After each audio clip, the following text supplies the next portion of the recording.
Hi friends, I, Trupti Sharma, would like to welcome you all on behalf of TiE Mumbai team. We hope that you and your loved ones are safe and well. In every webinar that we have hosted till now, from Ask Me Anything to any investor sessions, there has always been a question which is what is next for hospitality and service industry. So ladies and gentlemen, we hope today's webinar helps in providing a better insight from the industry leaders. For this session, would like to introduce you to the moderator, who is Sanket Shrikanth. Sanket has been in the food space for a decade now. After taking his company Urbanspice to 14 cities via 2,000 plus events to selling 4 million plus digit-proof food solutions in the B2B space. Now he, along with some stalwarts in the industry, is building a very interesting physical infra in the online ordering food space, which he calls the future tripod of the food industry. He is also co-creating an interesting aspirational food brand with a top celebrity chef in India. So over to you, Sanket, and welcome all the speakers. Thanks, Trupti. Hello, ladies and gentlemen. Hope all of you have embraced the pandemic and figured out ways to get the ball rolling business-wise. So today we woke up to the news office spaces as big as 78 football fields have been vacated in the last quarter in this. For those of you who are from the real estate and service industry, are suddenly facing existential crisis. Everyone's busy writing off the industry. Let's understand the ones who emerge calm out of a paranoia usually do end up making a killing, and there's enough historical data to back this up. Even the legendary Warren Buffett says that when shares everybody selling the shares, one should buy it. On that note, we have some veterans from the industry with us today to give us their viewpoints on the green shoots they see in the industry and the likely pivots. Let me individually introduce them. We have with us Anand Vemuri. He's the CEO of 91 Springboard, one of the biggest co-working communities in India. An entrepreneurial visionary, Anand has revamped people's equation with work by building a vibrant co-working community across India. Under Anand's leadership, 91 Springboard has grown into 27 co-working spaces across India. Anand is also a Stanford University graduate with a MS degree in mechanical engineering. Prior to 91 Springboard, he worked at Caldera Medical for 4 years. He's one of the few CEOs in India who also has 4 medical patents to his credit. Ish is an alumni of the renowned Shannon College of Hotel Management in Ireland and also from Wharton Business School. He has 30 plus years of experience in hospitality, real estate, infrastructure, co-living, private equity, e-commerce and education. He's been part of the founding and leadership teams of several successful ventures in India. Some of his previous assignments have been with Leela Hotels, Stayabode Hotels, Moonpig Switzerland, to name a few. In his current avatar, he sits on the advisory board of Signum Hotels and Resorts, which currently manages 12 hotels in India and 1 in UK. We have with us Russel. He's the former founding partner and chief marketing officer of Innovate. It's a co-working with expertise in startup. He has a decade's experience in developing insights and strategies across industries like real estate, PR, FMCG, media, and finance. Chinmoy is a serial entrepreneur and the founder of hooLiv, one of India's leading student co-living ventures. Started in 2019, hooLiv, backed by the Kolte Patil family office, is managing over 1,000 beds in tier 2 and tier 3 cities. Prior to hooLiv, Chinmoy founded Alice Health in 2013 and exited the same in 2019 after a successful acquisition. Chinmoy holds a master's degree from the prestigious Babson College in Boston. So without wasting any more time, I will move on to the Q&A. Anand, I would start with you. So you have some very interesting flexible options for entrepreneurs wanting to put shop within your premises. Was it a conscious decision to concentrate on startups and singlepreneurs? Yeah, so when we started out, it was certainly a conscious decision. So 8 years ago, most of our initial customers were startups, freelancers, people who were breaking out and setting up their own shop, right? So intrinsically, a lot of our options, initially especially, were of these flexible kinds. And then as we grew, as our customers grew, today pre-COVID, we had every type of organization under the sun, from a 100-year-old large business to someone who just started their company 2 weeks ago, right? But flexibility has definitely always been a key part of what we're doing. And now we've seen the demand for that go up again, right? You and you have your head office in Goa. I mean, that's how cool is that? And has it ever been a hindrance to you at times? No, actually, we've on the contrary, we made the move partly to improve how we work. So as I said, the flexibility was always there from day one, and we felt like, okay, if this is the future, then we should kind of eat our own dog food, right? If our customers, our product is geared towards people working in a distributed or remote fashion, why are we afraid to try it? So it really started with Varun, the co-founder, who had been having some health problems and was chatting with other people in Delhi with the air pollution, etc. And Varun has 2 young kids who obviously concerned about them breathing that air growing up. So he started doing a little bit of homework, ran a poll across the company, and there was enough takers that we decided to set up the office in Goa. And today it's been 3 years later, and today we're actually remote even beyond Goa. So our head of finance works from Bangalore, our head of sales works from Delhi, tech team we were hiring in Hyderabad, so we're fairly spread across the place even back in February. And today, of course, we have full remote. So, of course. I'm sure by the end of the webinar, you're going to inspire a lot of people to shift to Goa. I hope so.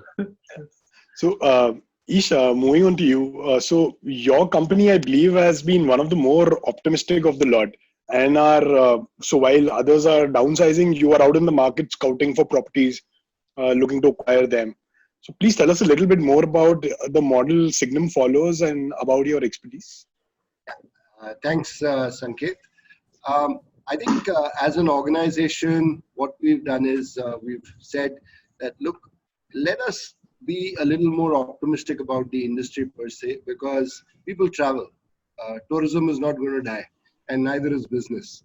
So if somebody is traveling to Goa, for example, to house himself or herself with one of Anand's facilities, they have to live somewhere, whether it's a short-term or a long-term stay. So people like us have said that, look, let's go out into the market. Let's start talking to potential entrepreneurs or hotel owners or real estate players and come up with a solution that post-COVID, as and when things get a little normal, they're going to need to make use of their facilities. They can't remain shut. There's going to be a lot of real estate which is out there in the market, which is underutilized or unutilized, as they say. It's got to go somewhere. It's got to go into short-term stays, medium-term stays, and long-term stays. And brands like us that have the expertise, they have the management bandwidth, have the systems, standard operating procedures to be able to bring to the table and deliver a consistent product, a healthy product. Those are the brands that will survive and will go well into the future.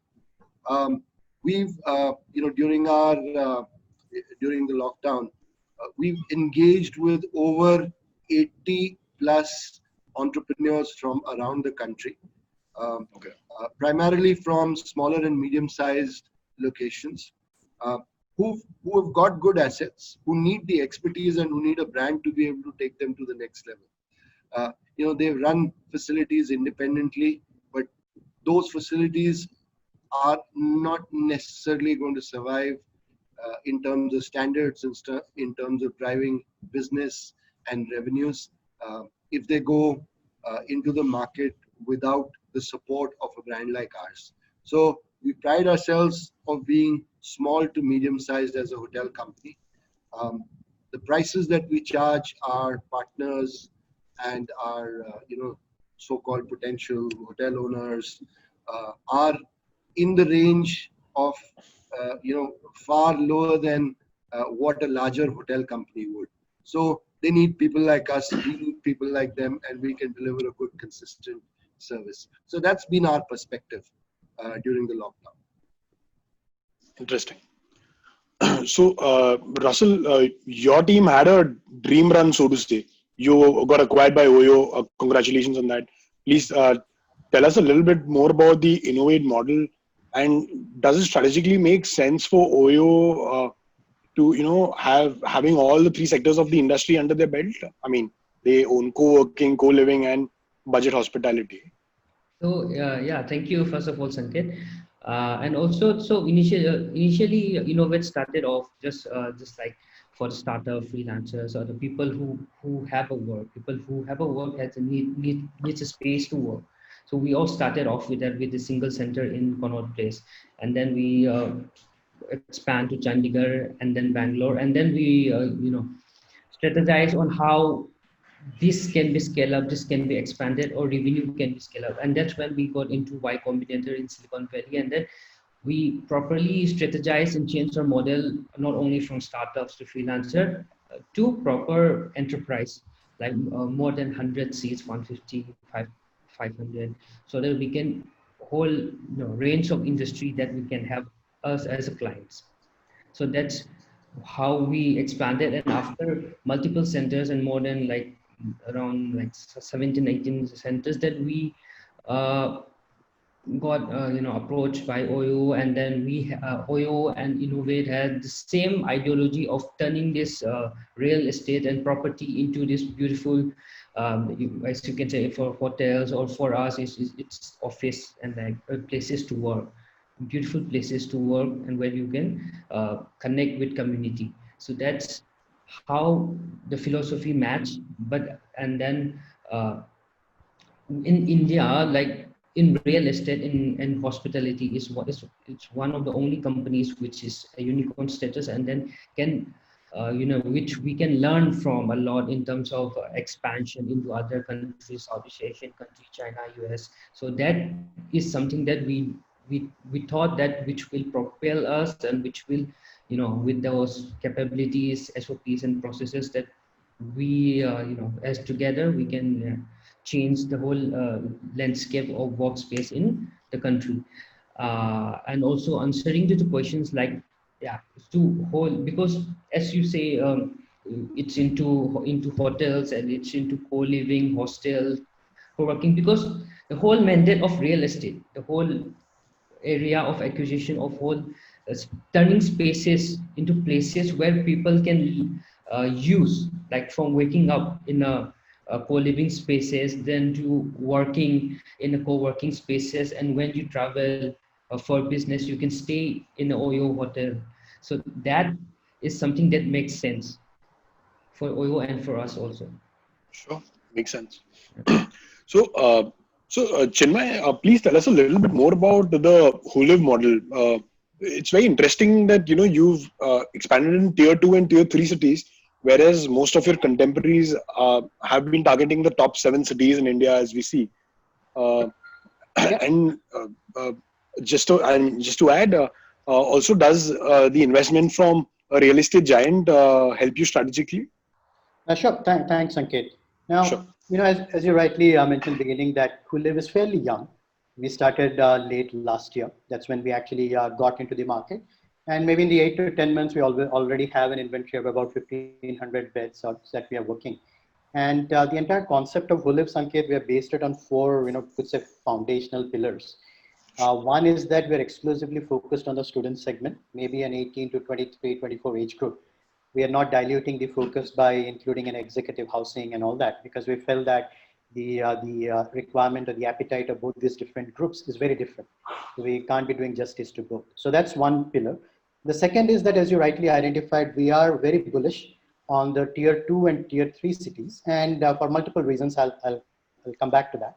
The third pillar that we're looking at is having an asset light model rather than looking at a BTS or build to suit at this point in time. And lastly, when we look at the tier 2, tier 3 kids, Sanket, we realize that a big gap that they have was in terms of their soft skills and vocational training and all that. So a big part of what we are doing is actually focused on providing them soft skills training, could be spoken English, could be technical trainings, could be presentation skills and so on. So that when they are prepared to jump from a tier 1 to a metro at tier 1, they're well equipped. So these are the 4 foundational pillars that we are focusing on. And coming to why the tier 2, tier 3, I think there are multiple reasons.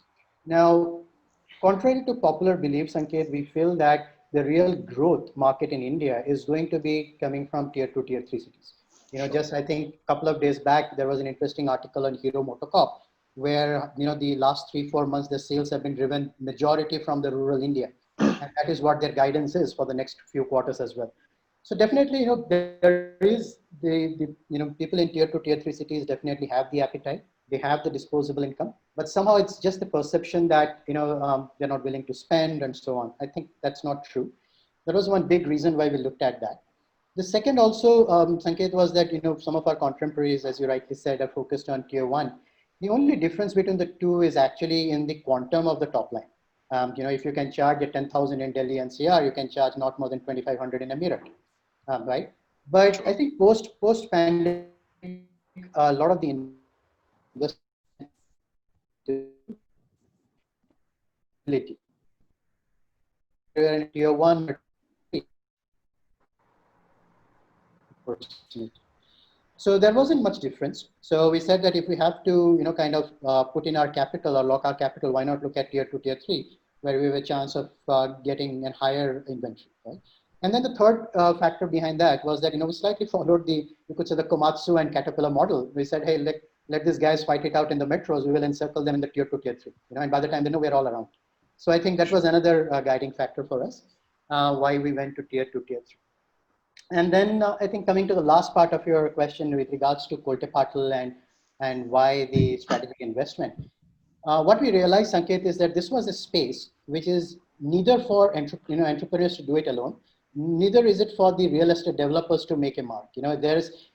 Each of them needed something of the other. While we come in with the knowledge of how to take a company from scratch to something, we lack the nuances of a real estate space. While the real estate guys, while they have all the knowledge of that side, they somehow lack the the entrepreneurial spirit. They still run in a very traditional method.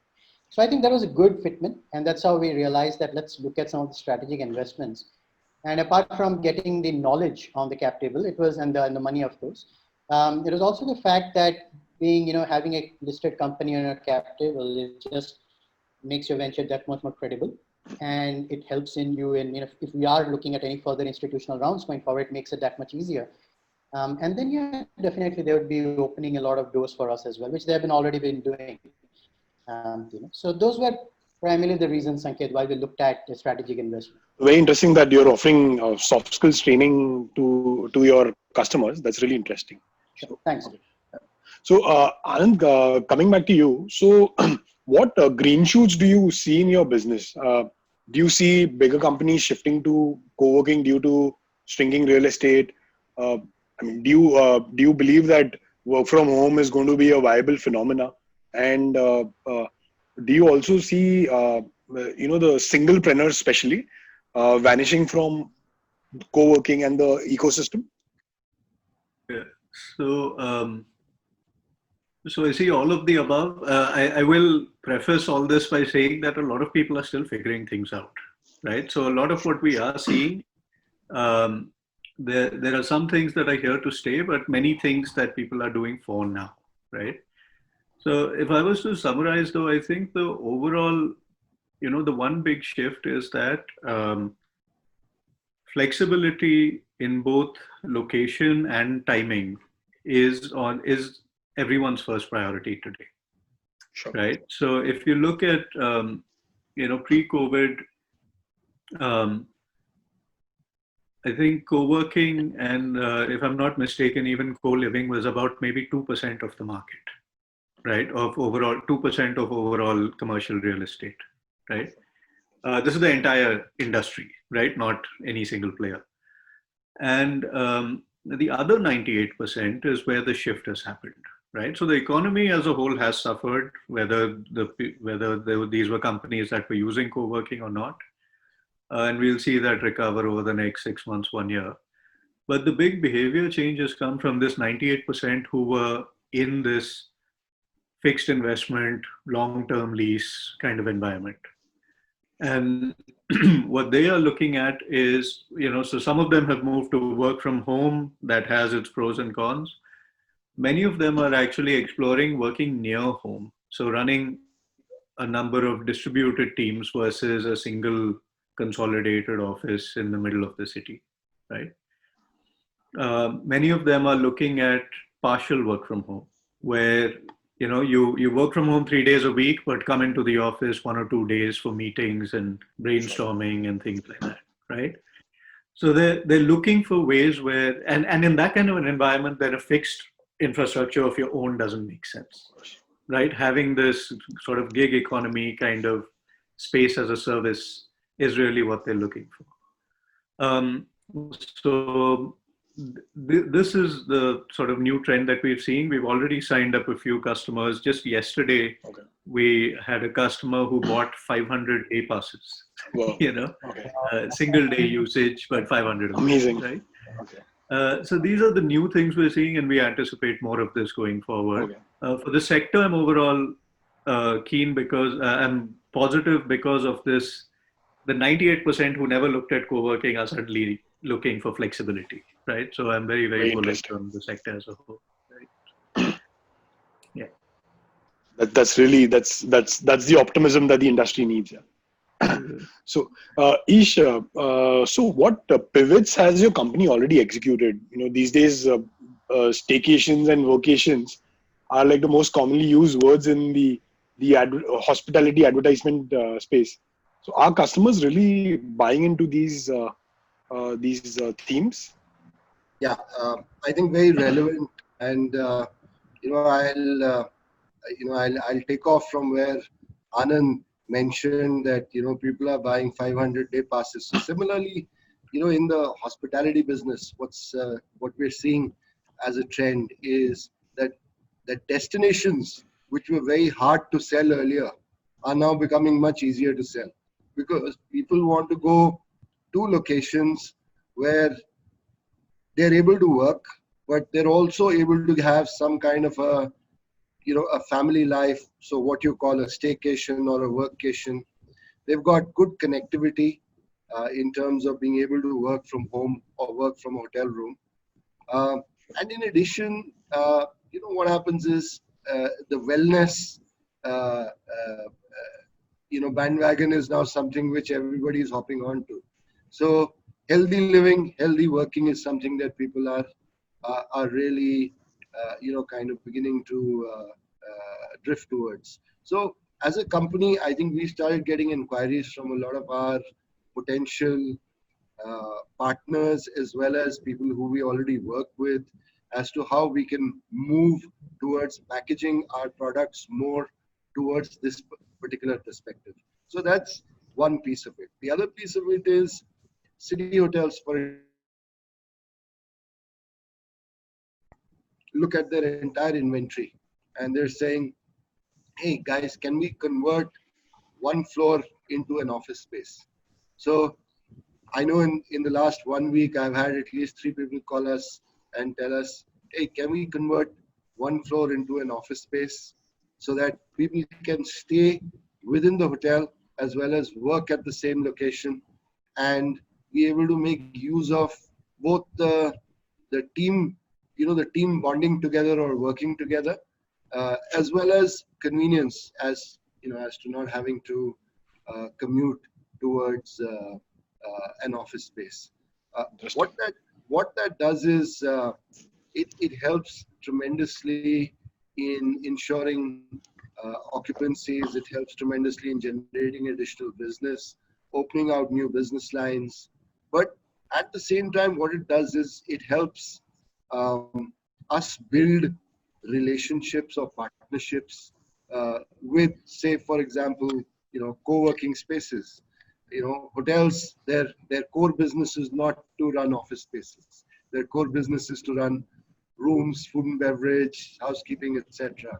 So can a co-working space come in and strike up a partnership with a hotel and look at setting up their office spaces or a co-working space within the hotel premises.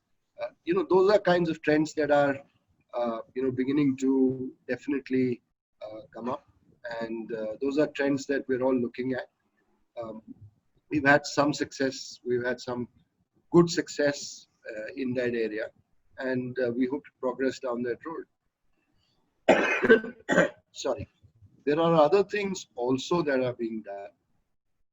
During this period, I think like Chinmoy mentioned, something he picked up, soft skills, etc. So we're looking at drifting towards educating people in the hospitality and service industry. So, when you've got facilities available, you've got hotel kitchens, you've got hotel reception, restaurants, hotel rooms.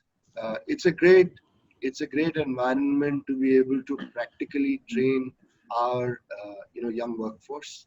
The new national education policy has also pushed everybody in that direction.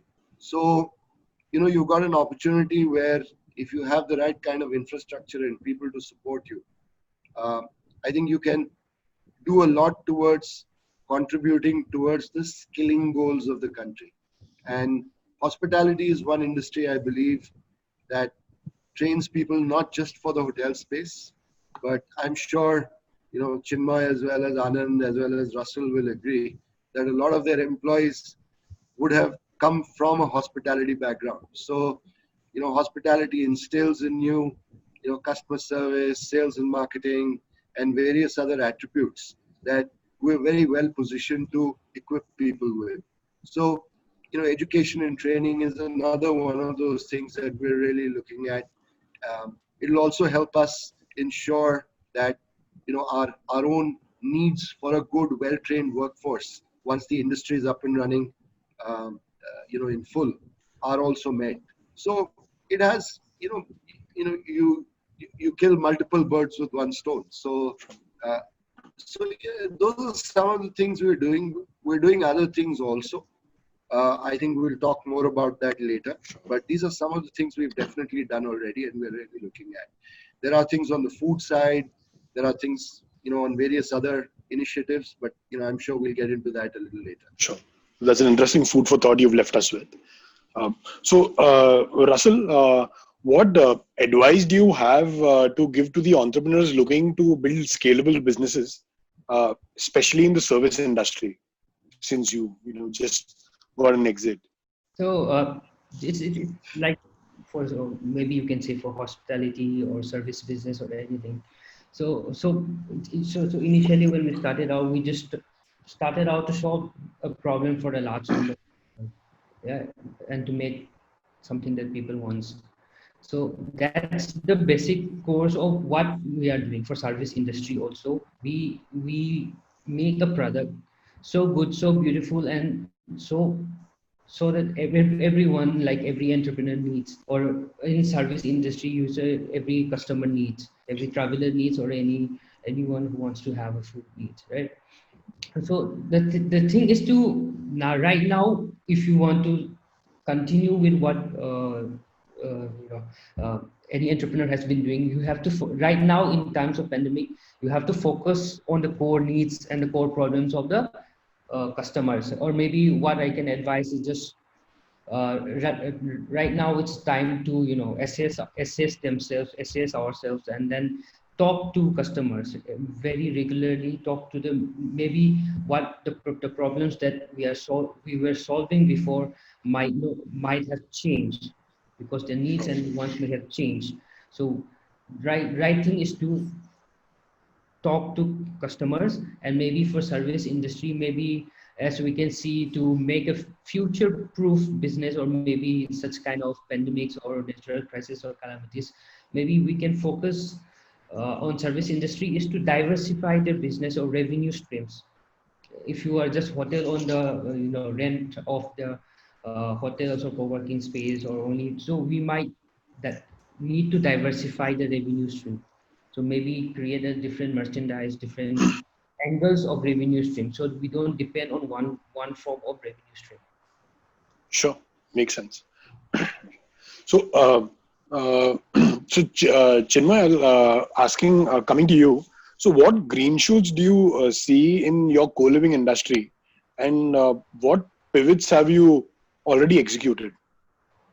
Yeah. So Sanket, if I take the pivot part first, Sure. I think there have been few changes that are happening, and you could say not so much from a business model perspective, but rather from the construct of, or rather the way that we were going about the whether it is through the contracts and the agreements with the owners and so on, right?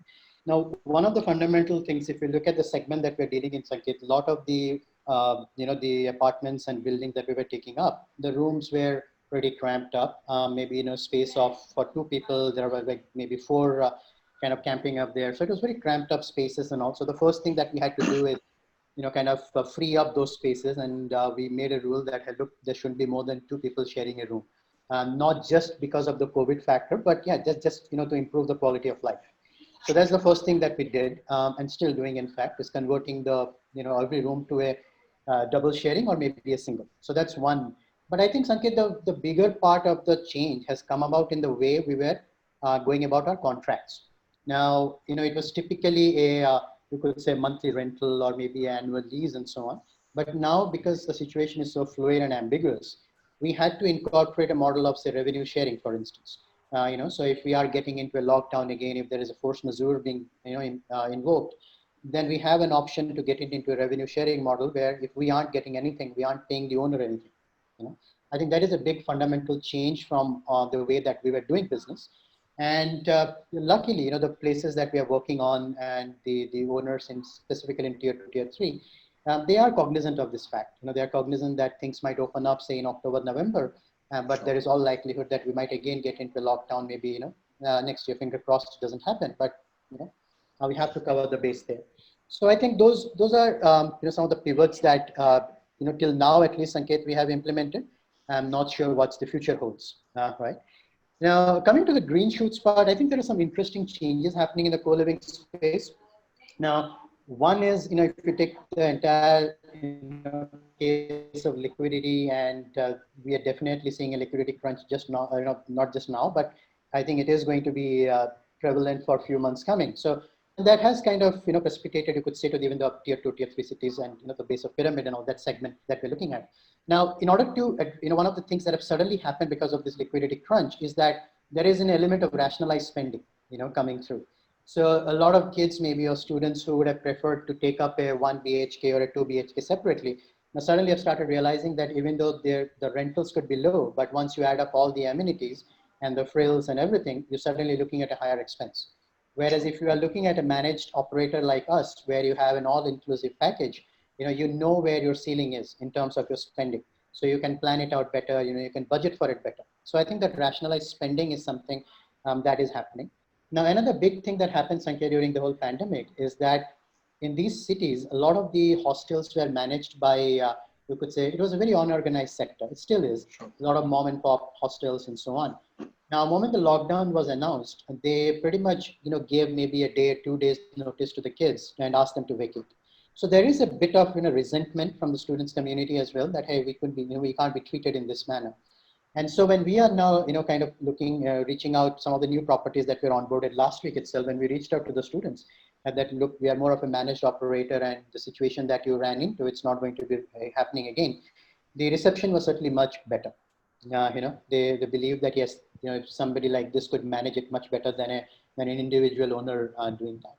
So I think that's again, something that's playing to our hands, Sanket. And lastly, even pre-COVID, if you look at one of the big reasons why students were looking at co-living, it had to do with the cost element, right? The overall cost and proximity to their institutes and so on. I think those things still remain. Real estate hasn't come down. If anything, real estate prices are going up. The others can speak much better on that. But at least from a residential perspective, the real estate prices are going up. So there is no respite from them. That factor always stays. Right? Sure. So these are some of the things playing for the better for us, Sanket. But yes, only time can tell. Things are still very ambiguous. Once the colleges open up, I think we'll get a real handle of things then. Yeah, for sure, for sure. So, Anand, what advice do you have for co-working spaces to sweat their real estate better, and what pivots has your company already executed? Yeah. So I think first and foremost on everyone's minds is, you can hope for the best, but you should prepare for the worst, right? That these coming 3 months, 6 months, whatever it takes, until people just feel safe being around other people, right? Doing whatever you can to basically ensure your survival, right?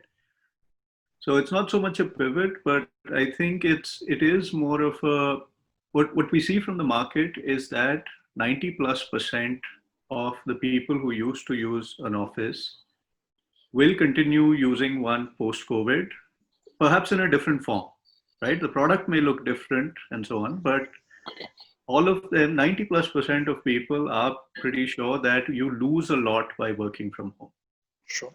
Right? In terms of morale, in terms of productivity, in terms of team cohesion and identity, in terms of creativity, right? And some form of a space to solve for those needs will be part of their plans. Now, for some companies, that's 3 months from now. For some, it's 6 months from now, right? So to even be in a position to pivot, the first thing on everyone's minds is survival, right? Sure. And luckily, I think the industry as a whole has recognized this, right? Many of our landlords have been quite supportive. We're a young industry, so over the last few months, we've, many of the co-working operators have come together to form this association, right? Where the IWA, the Indian Workspace Association of all flexible workspaces. Right. And it's been great to exchange a lot of this information and ideas. Sure. And get multiple points of view where people are seeing similar green shoots in terms of retention of existing customers and new people. The product will change. There will be a greater premium on flexibility and multiple working formats. And most of us today are really solving for those new needs. We're not yet at a point where, fully remodeling a space is a big investment, and you need to be pretty sure that you know what post-COVID looks like before you do that, right? Sure. Agreed. I think that's something which I would hesitate from doing right now if I was advising someone else. And, these are the kinds of, one piece of advice I would give anyone who's operating a space is join the association because a lot of these kinds of discussions happen there, right? And it's a young industry. It's more collaborative than competitive. We're figuring these things out together. I won't claim to have all the answers today, but those are some of the things that we have been talking about. Yeah. Interesting. Yeah, I think COVID has ensured that every industry has become more collaborative than competitive. So I think. Yes. Yeah.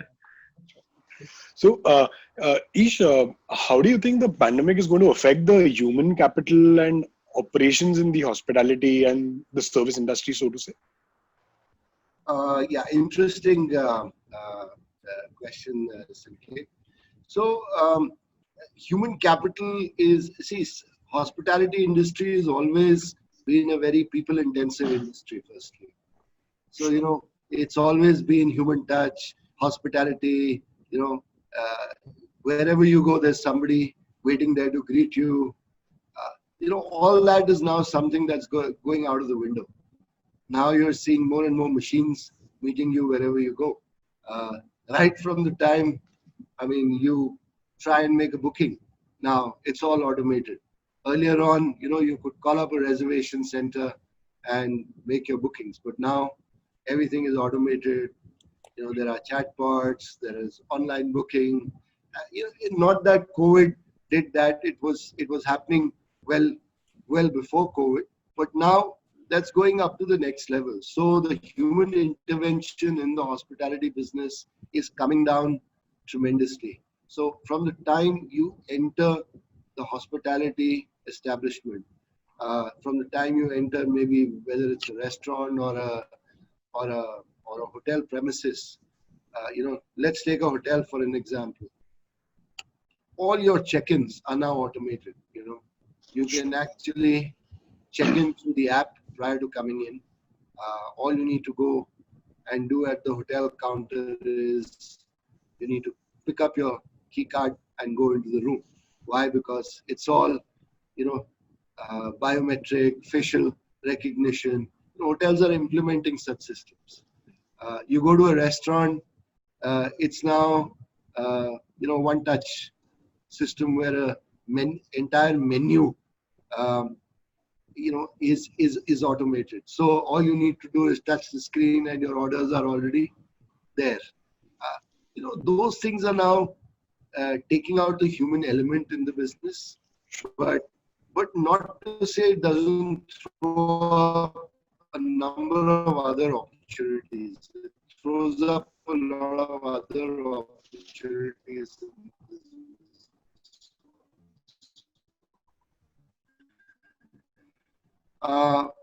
What it does is hospitality. So people who were earlier on deployed in hardcore hospitality industry establishments are now getting into related businesses which support the hospitality business.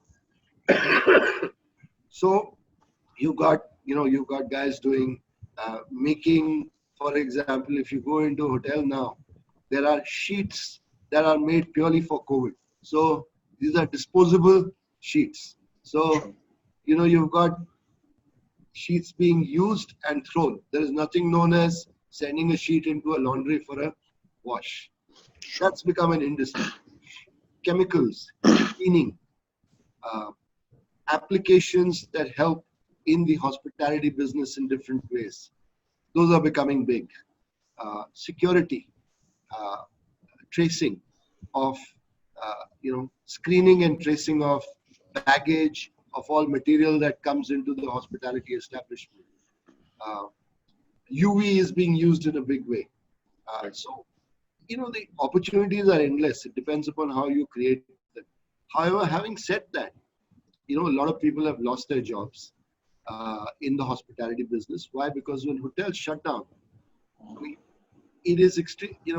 The capital expenditure in a hospitality establishment and the operational expenses that are deployed to manage people, that are spent on people, are so heavy that if the entire staffing were to be kept on rolls, establishments would just fall like 9 pins.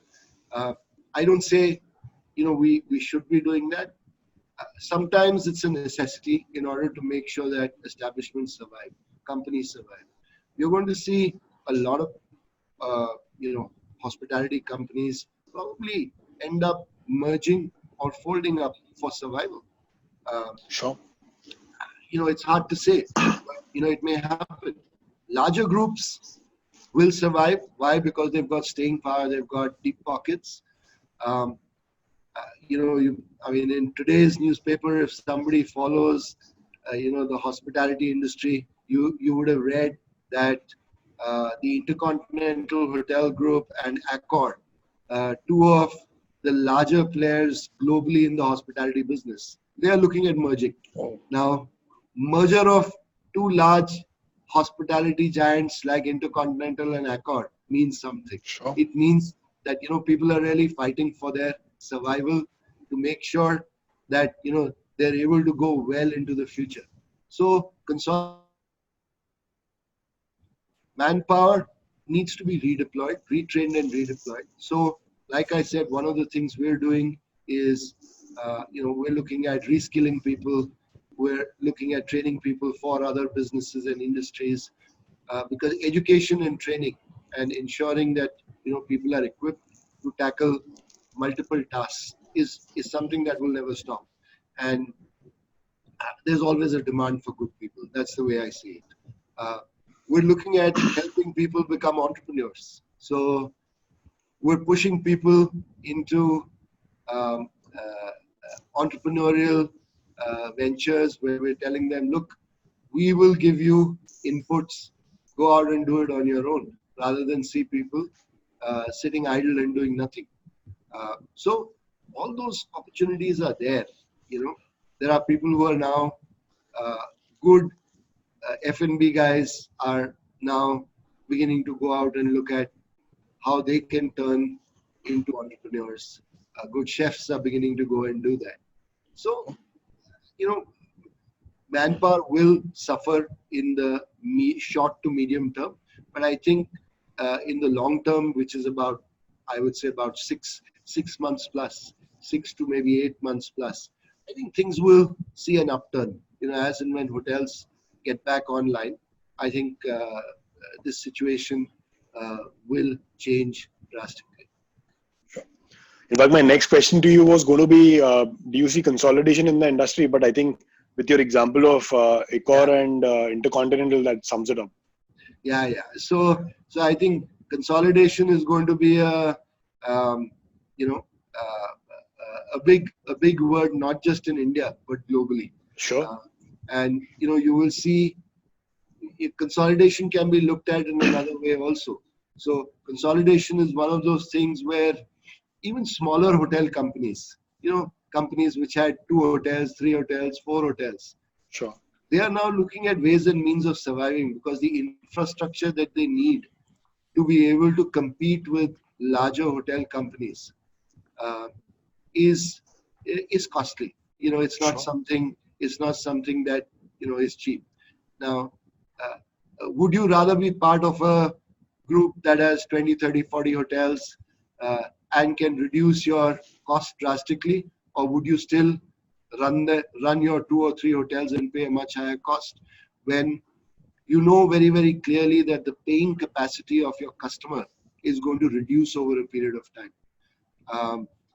When the paying capacity reduces, hotels need to adjust accordingly. Their costs need to come down.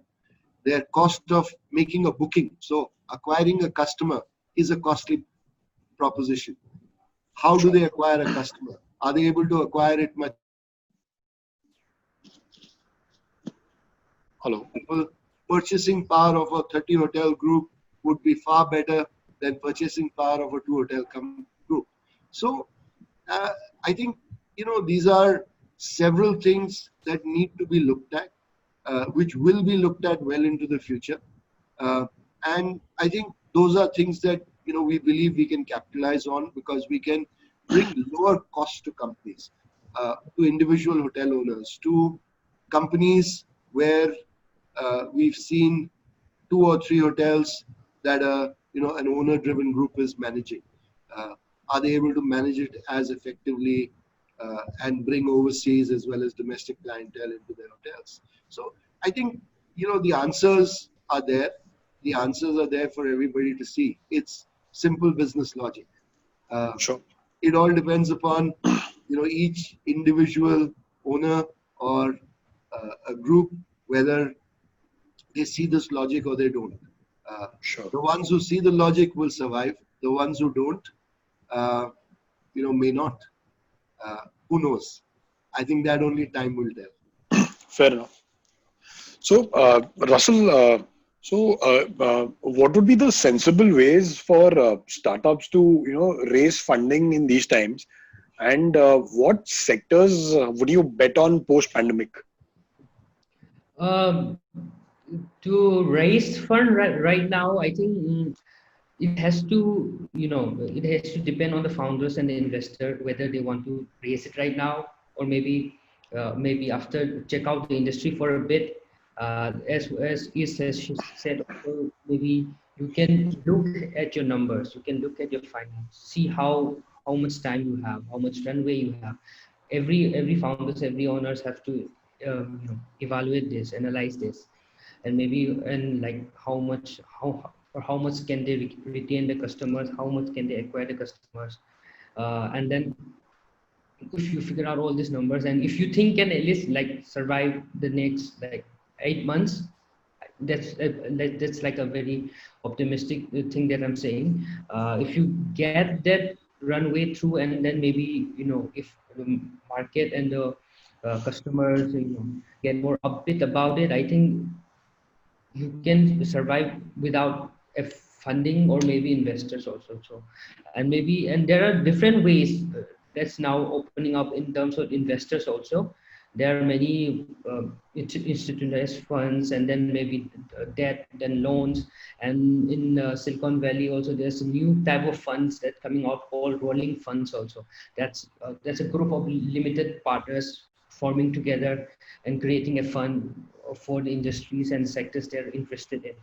So such kind of individual form of funds are also coming up.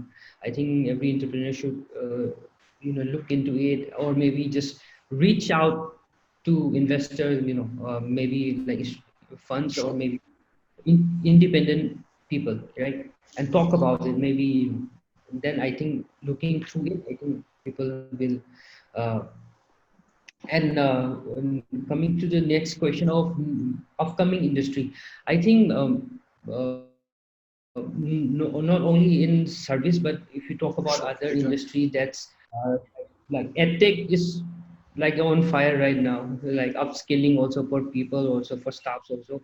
Edtech in upskilling and learning from home, learning from the convenience spaces that's coming up. And if you talk about other sectors which is complementary to service sector, I think a lot of tech-based, app-based format of onboarding people, getting customers and client onwards to your company, right? And then maybe more on the IoT side, a lot of tech companies and robotic companies and AI companies which will start getting into hospitality, because the how we observe this security and stability and for the health of all the people. uh, I think this sector, automation, robotics, will help a lot in the service sector.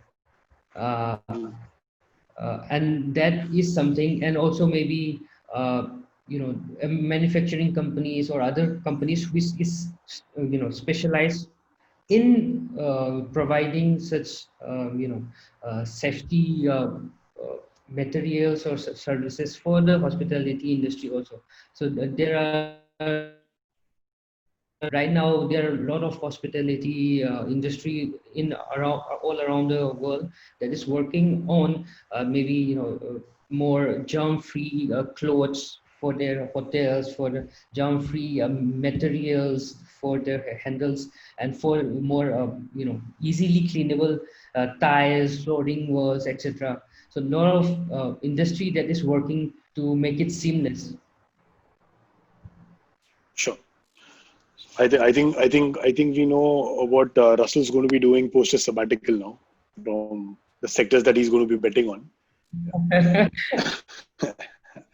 So, Chinmay, what suggestions do you have for the co-living space in terms of increasing your revenue per square feet, so to say, and what steps would the co-living would need to take to increase the customer confidence?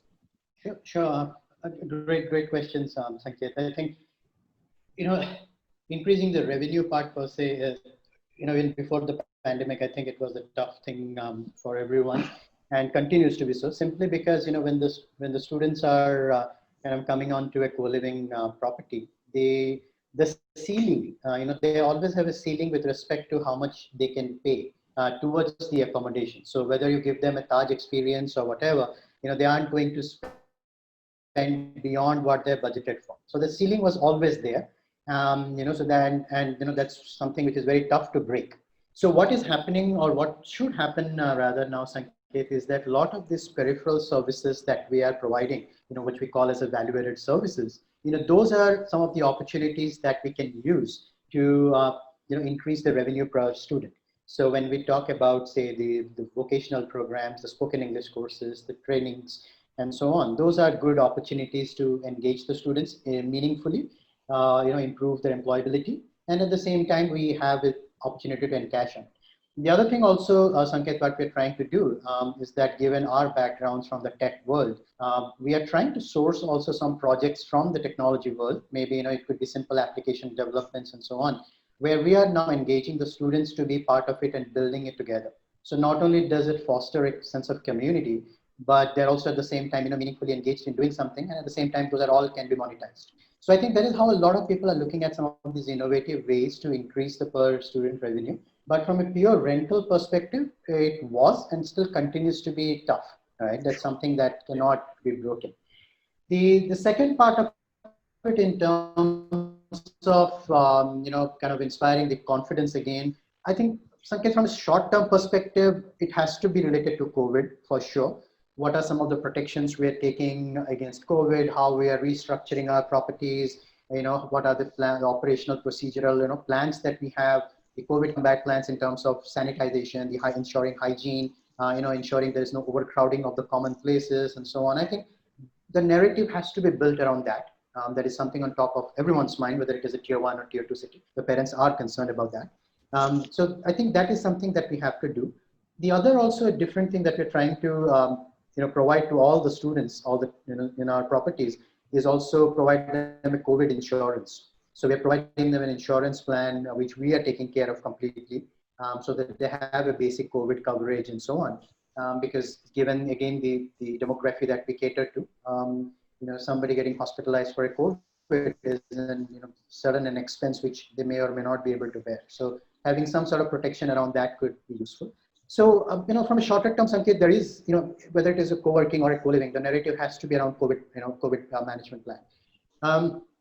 Going forward, I think the assurance that we need to provide to the parents, especially, is that, hey, look, COVID might have forced us to make these changes, but these are changes for good, and it's not that once this phase is over, if, suddenly we all go back to our work and we forget about everything that has happened. These are good practices that we look to, follow throughout, and not just for a period of 6 to 8 months or so.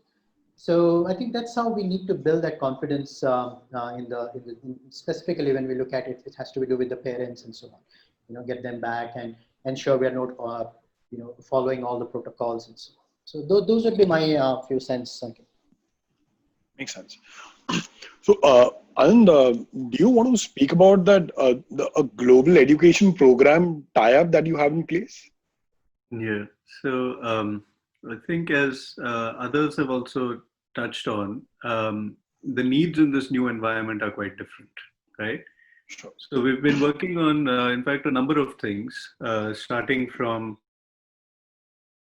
when the whole COVID crisis first unfolded, a lot of people had a lot of needs which could be served by other startups, right? So we put together this platform called Startup versus COVID, where, for example, if you were solving logistics problems for your e-commerce business, you could connect with a delivery and so on, right? Since then, we've gone on and, we've been in touch with our customers, sort of asking them what do they need. You may not be using the workspace, but you're still our customers. How do we help you, right?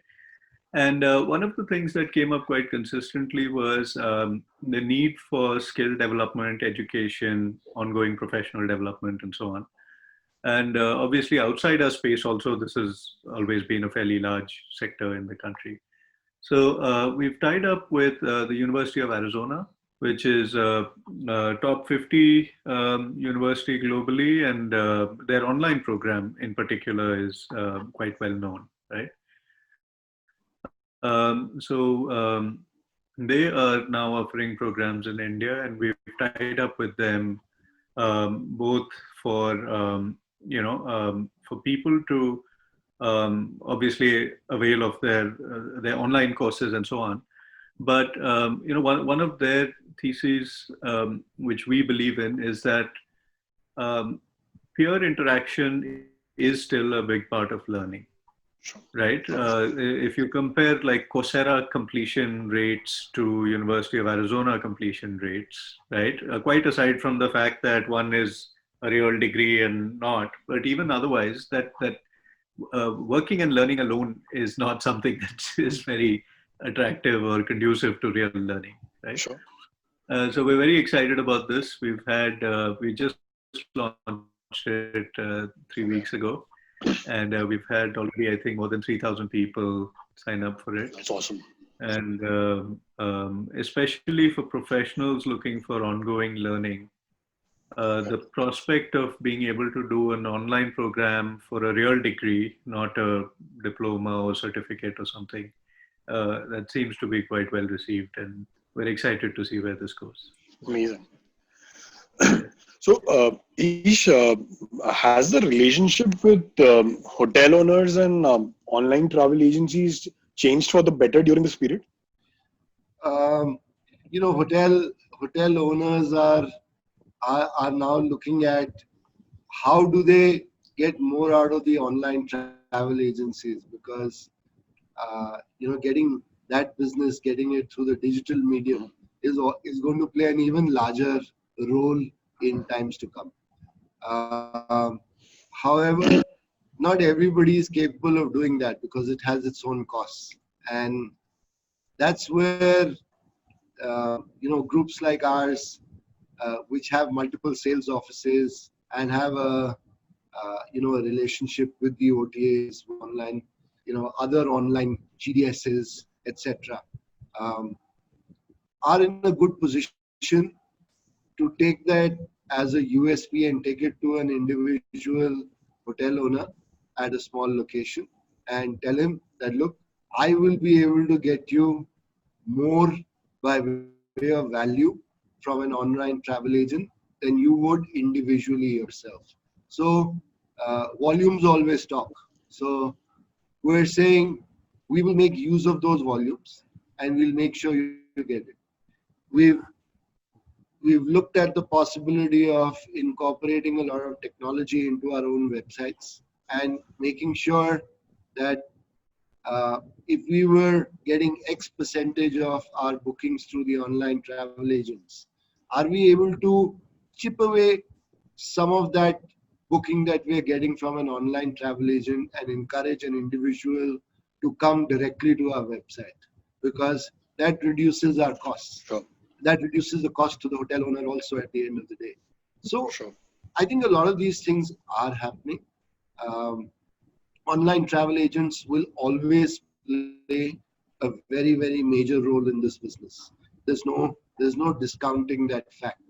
However, not every single hotel has the capability of dealing with them, because there are discounting structures, there are various other terms and conditions that may not work out favorably for them. And the online travel agent has a certain set of rules and regulations that need to be adhered to. So I think the relationship, to answer your question, the relationship will carry on. It's just how you can reduce the dependence of an individual hotel owner or a group through technology on that online travel agent. It's as simple as that. Sure. So now I'm going to direct these questions to all four of you. If you can answer it one by one. So in fact, taking a leaf out of what Ish had mentioned in one of the questions earlier.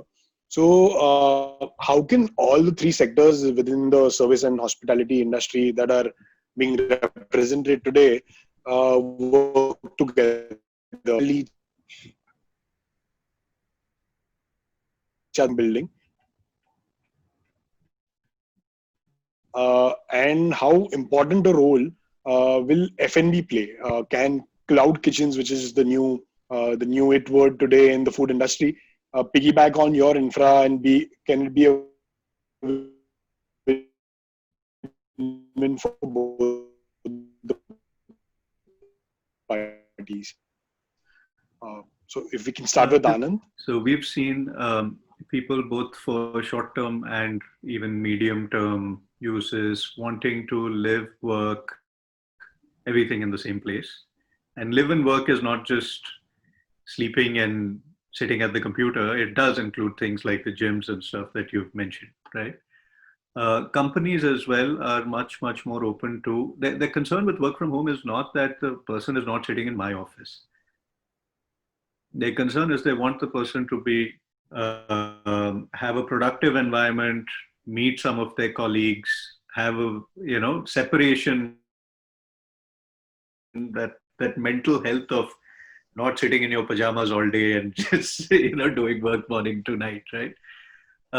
So this work near home or work from anywhere is the sort of term that's been circulating. And the enablers of this are really all the flexible providers, right? So co-working for workspace, co-living for living, and then gyms and so on have already been flexible, but cloud kitchens certainly. So right now we are actively in conversations with certain operators who are close to our locations already. So I know it's already happening, and we're in the process of, it's all new to everyone. So we're in the process of figuring out how we work together.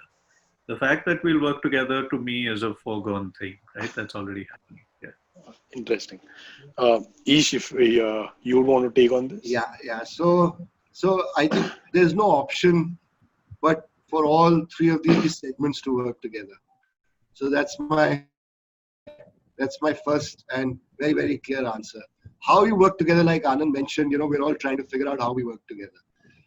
However, what's going to happen is, everybody's got capacities. Some people have limitations of infrastructure, some don't. Hospitality establishments, hotel establishments, most times don't have limitations in infrastructure. So the ability for them to provide services and a wide range of them is fairly good.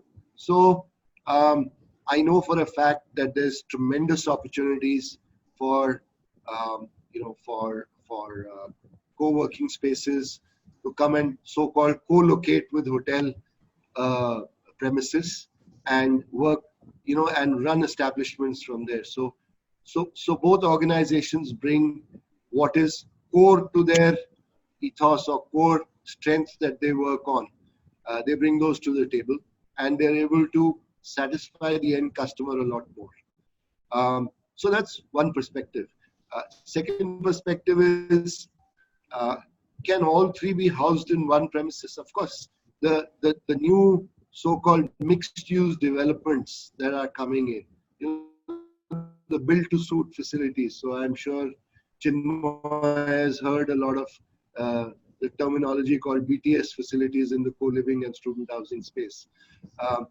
BTS facilities in most industries which are service-oriented now will have multiple tenants. And those multiple tenants will include retail, they'll include some amount of F&B, they'll include some amount of office space, and they will also include hospitality of a mid-range or a little lower. So it's inevitable. Most developers you look at, I know of developers, I have at least about 8 developers right now who are planning facilities like that. So it's just a matter of time. And I think most developers who have gone down that road are now trying to press on the accelerator and figure out, how do they get these facilities up and running faster. Cloud kitchens, I think cloud kitchens is a great opportunity. And what you'll see, and I'm sure all of us have seen, I mean, no matter how big or how small the hotel company is, the Hiltons of the world and, the Hyatts of the world, I mean, surprise, surprise, they've all started tying up with the Swiggies and the Zomatos of the world to go out and deliver food. This was almost unheard of 6 months ago or 7 months ago. Sure. Almost unheard of. It was only the purview of the smaller cloud, independently run cloud kitchen. What's happening now is, smaller hotels, independent hotel companies, I know we've gone down that road, where we're happy to have cloud kitchens work with us, run our F&B operations. They get an opportunity to sell to our people as well as deliver outside, as well as we get an opportunity to look at utilizing capacities. And I think that's what is important. That's what will guarantee whether establishments survive well into the future or they don't. It's also creating a tremendous opportunity to, pivot a business model. So business models, it brings in quality, it brings in, branded products, it brings in, various other aspects to this entire business. So cloud kitchens will always play an important role. Um, Co-living facilities and student housing facilities, I think one of the key pieces, which I think Chinmoy also mentioned, and so did Anand and Russell earlier. If you're working at a certain place, you're going to a co-working facility, you need to live close by. That's what is going to be something that happens, or something that is a big demand that's going to come up or is already there. Similarly, with students need to be close to their college premises. Otherwise, there is a certain amount of uncomfortable feeling that creeps in. And facilities which are so-called mixed use, which are multi-tenanted, uh, are being built. Uh, Real estate developers, Chinmoy, you work with a real estate developer. I'm sure, that real estate developer is building facilities which are multi-tenanted and have mixed use as a theme or as a focus. So I think all these are um, factors you can't escape from. These are factors which will help businesses survive and which will create new business models, which will create new opportunities, which is very healthy for this sector. It will do a tremendous amount of justice to this entire situation that we see ourselves. Russell, if you could give your view. In the meanwhile, I'll pick some 3-4 interesting questions from the audience and throw it to you guys once Russell and Chinmoy finish their views. Russell, go ahead.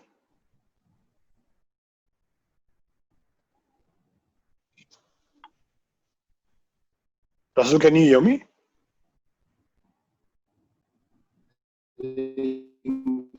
Russell,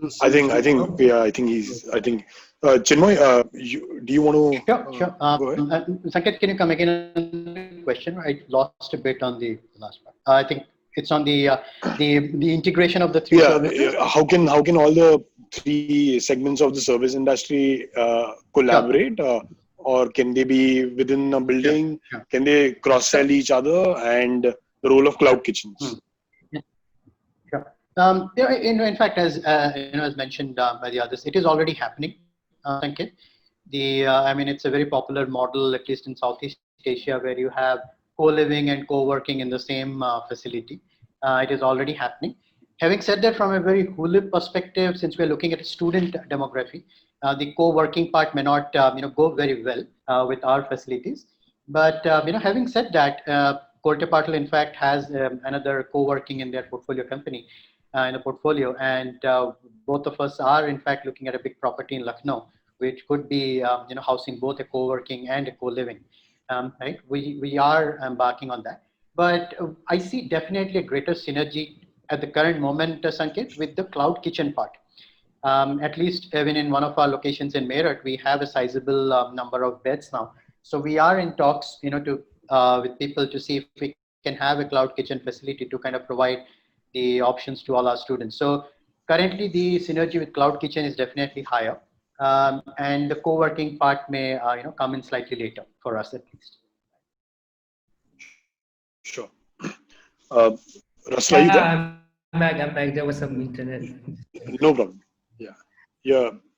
Did you hear the question, or you want me to repeat the question for you? I heard the question. So I think, different players in co-working, co-living, hotel, cloud kitchen, restaurants, I think they can all work together. Maybe when you are a different brand, but you guys have the industries and different companies have to figure out which all areas where they can plug in each together and operate seamlessly, because in this lot of in terms of logistics, in terms of partnership, MOU, all the detailing and the all points has to be discussed if you want to partner.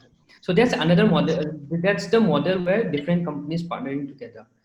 And another one is coming under a big company or big organization. That's what when Innovate was acquired by Oyo. That's where Oyo and whole ecosystem, we were all part of that big plan, because Oyo is in Oyo workspaces. Then we have co-living, then hotels, then the starting off the cloud kitchen also. So that's the whole plan and the gambit of Oyo. So that's how the ecosystem was planning, but it's not been perfect. It's still a long way to go in terms of providing the whole range of standard and benchmarking, which and to create such facility in India, there has not been a big complex or a facility which all things can be included, but maybe the companies are trying to keep the whole co-working, your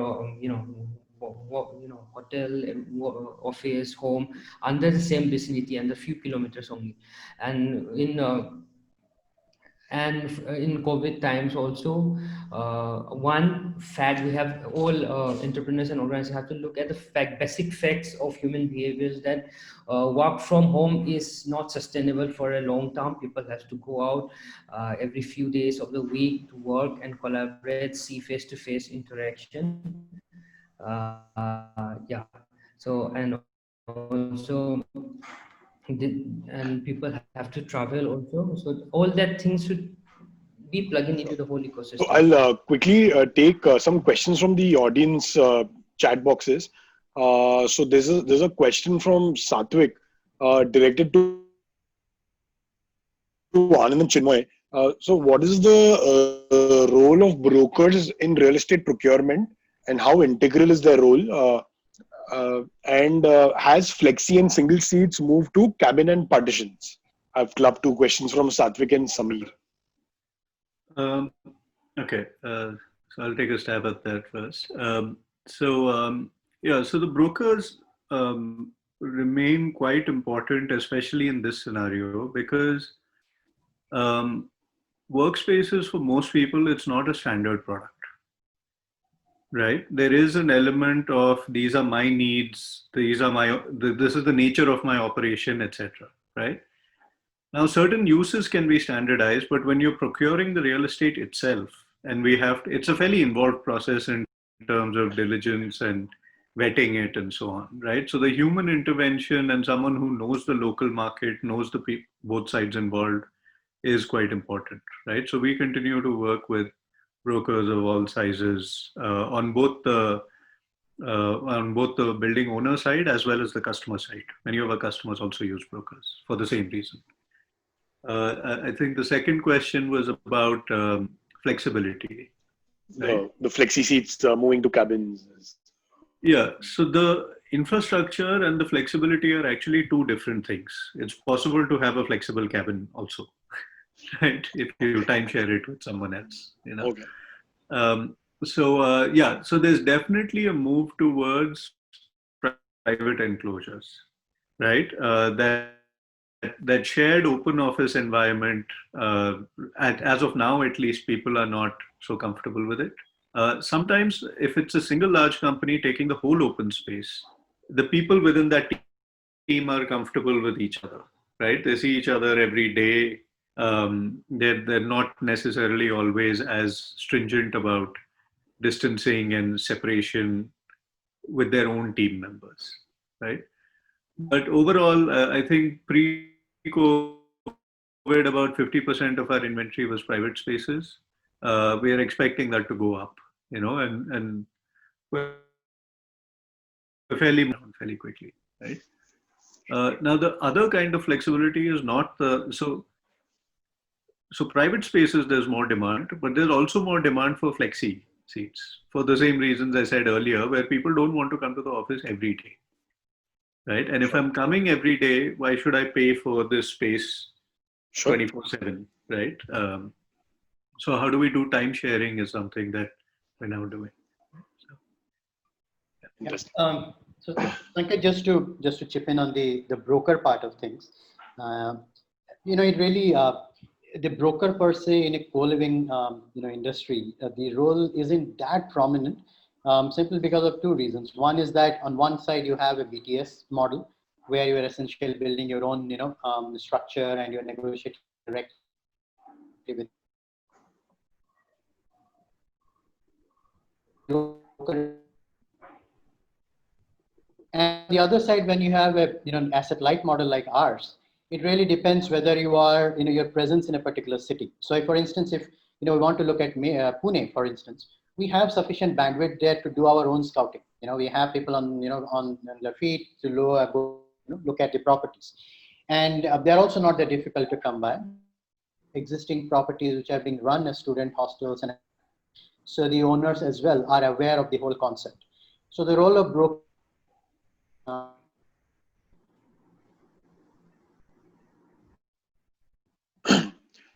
Chinmoy, I think there's a network issue at your end.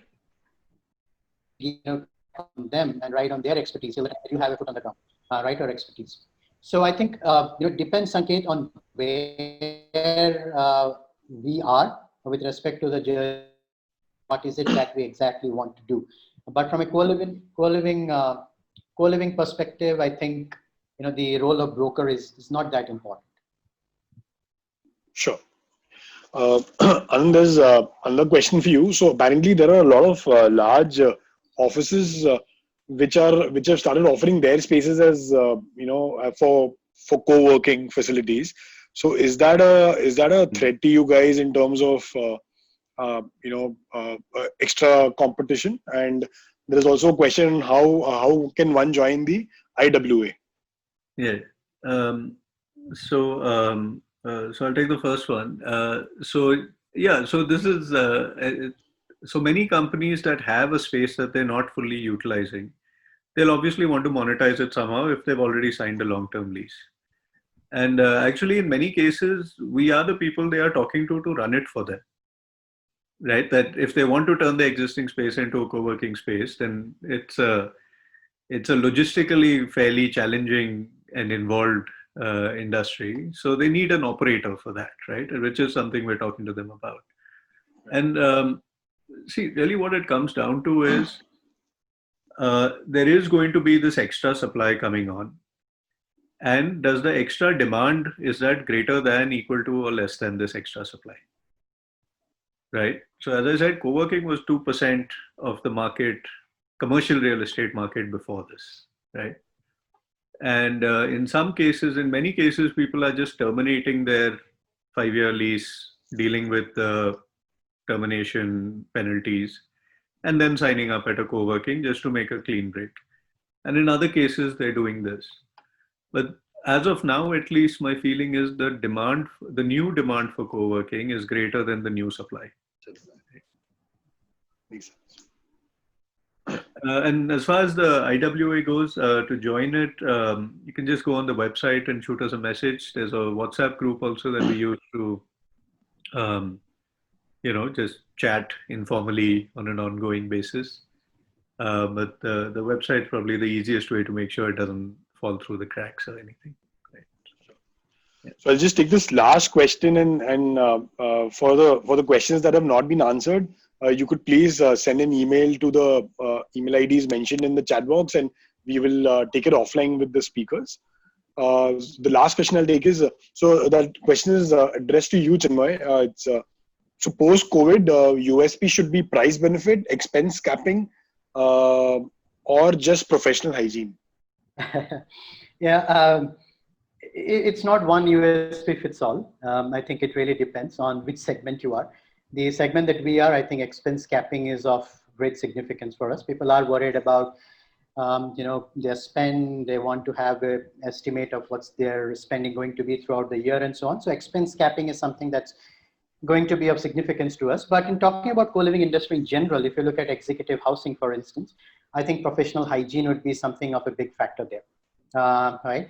So, I think, and if you look at student housing in a tier 1 or a metro, then maybe again, it would be a combination of price benefit and professional hygiene. So it really depends on which segment and where you are.